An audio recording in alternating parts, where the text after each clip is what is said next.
Love Your Children. I'm your host, Toro Sutton, my co-host, Dr. Charlotta Sutton, and we are here celebrating the week of the young child, and we're going to have our two special guests that are in the studio going to introduce themselves, who I'm gratefully and honored to have here this afternoon.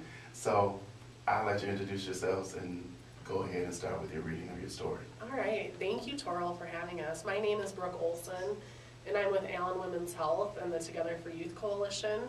Allen Women's Health provides Title X family planning and maternal health services in the area. And Together for Youth's mission is to prevent teen pregnancy and support young families. Welcome to the show. Thank you. And I'm Christy Weber. I'm with the Department of Human Services here in Waterloo. And our agency primarily works for the protection of children, but we also provide other services. There's funding for daycare for children, and that allows people to go back to school and work and provide some good stability for kids during that period of time. Welcome to the show. Thank you. Now, Brooke will start our story, so here you go, Brooke. Thank you. I brought one of my favorites. It's called Just So Thankful, and it's part of the Mercer Mayer series of books. Today, Mom took little sister and me to the toy store. I wanted to buy this cool scooter called the Super Streak, but my piggy bank didn't have enough money. So Mom said, well, why don't you pick something else? But I only wanted the Super Streak. It was so unfair. Little sister asked if I wanted to play Tea Party with her new tea set, but I told her to leave me alone because I was so mad. Mom said she didn't know why I was mad because I have lots of other toys at home. There will always be things you want but don't have, little critter, Mom said. What's important is appreciating what you do have, like a family that loves you. On our way home, we saw a boy moving into the biggest house in our whole neighborhood. And guess what he was riding? He was riding the Super Streak. He had the most toys I'd ever seen in my whole life. I wish I had so many toys. The new boy didn't take the bus to school like my friends and me. He got driven in a limousine. He told us his name was Holden Harrison III, but that we could call him HH. Then he showed us his cell phone. He's the only kid in school with his very own phone and a name that's just 2 letters. Wow, HH, I said, you are so lucky. HH invited my friends and me to come to his house for a sleepover. We went swimming in his gigantic pool. And we watched a movie on this great big TV. We made a mess with the popcorn and the candy and the sodas, but the maid said it was okay. She cleaned everything up for us. And in the morning, there was this big breakfast just for us. Wow, HH, I said, you are so lucky. You get the prize in every cereal box since you don't have to share with anybody. On the way home, I told Mom about all the fun stuff we did at HH's house. Mom said, well, why don't you invite HH to our house? Well, he might get bored since we don't have so much cool stuff to play with, I said. Mom just smiled and told me to invite him anyway. When HH came over, we played football. The dog chewed up one of his new sneakers and got mud all over him, but he didn't even care. He said he had always wanted a dog. I told little sister not to bug us, but HH said it was okay. He even played Tea Party with her and Kitty, and he let her win at checkers too. When it was time for dinner, he helped me set the table even though it was just my chore. And then he helped my dad barbecue the hamburgers. HH said he never gets to help with dinner at his house. He didn't even mind when Grandma and Grandpa asked him tons of questions and when Grandma patted him on the head. He said he never sees his grandparents because they live so far away. When it was time for HH to go, our whole family went outside to say goodbye. You are so lucky, little critter, HH said.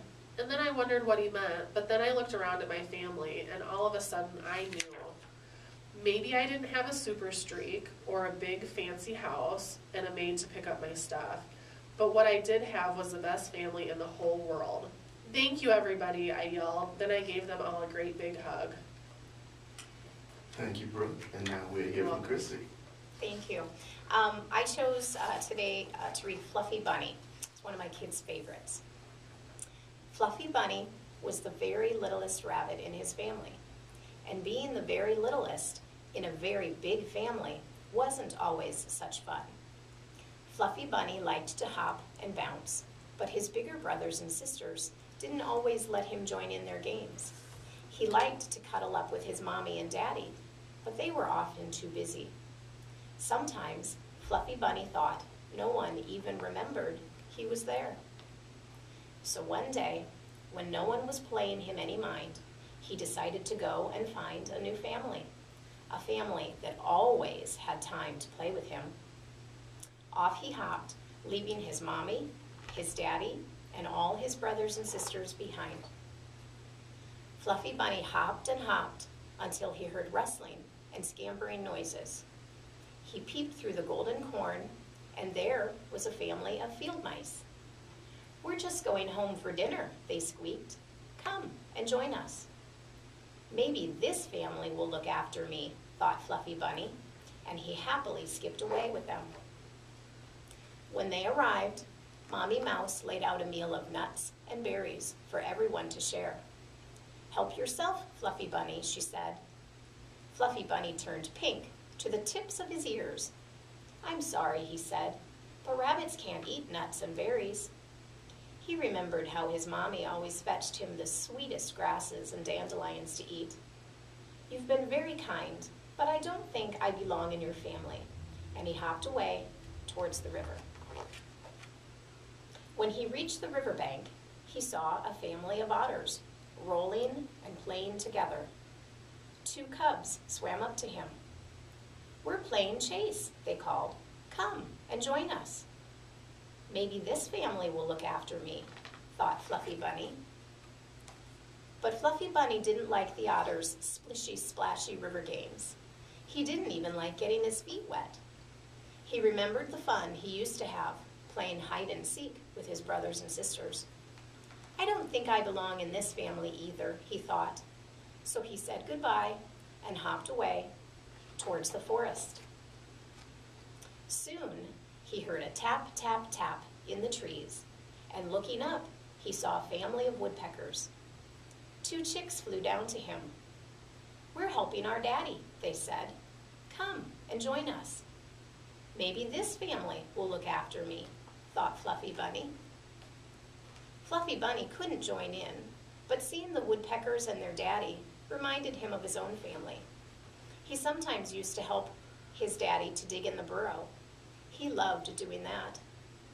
"It was nice to meet you," he said to the woodpeckers after a while, "but I don't think I belong in your family." And he hopped away again.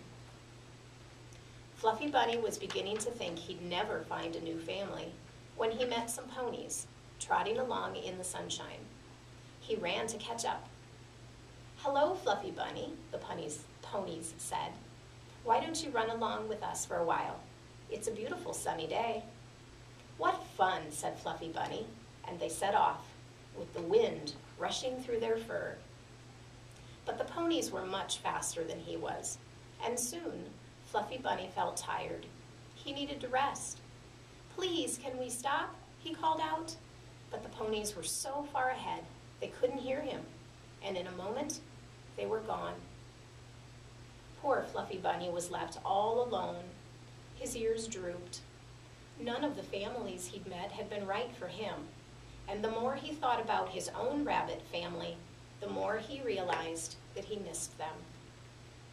Then suddenly, Fluffy Bunny saw a group of rabbits hopping over the hill towards him. It was his mommy, his daddy, and all his brothers and sisters. At last, Fluffy Bunny was safely back home. "We were so worried about you," his mommy said. "Please don't ever go off again." "I won't," said Fluffy Bunny sleepily. "This is where I belong, isn't it?" "Yes, Fluffy Bunny, it is," said his mommy, "and we all love you very much."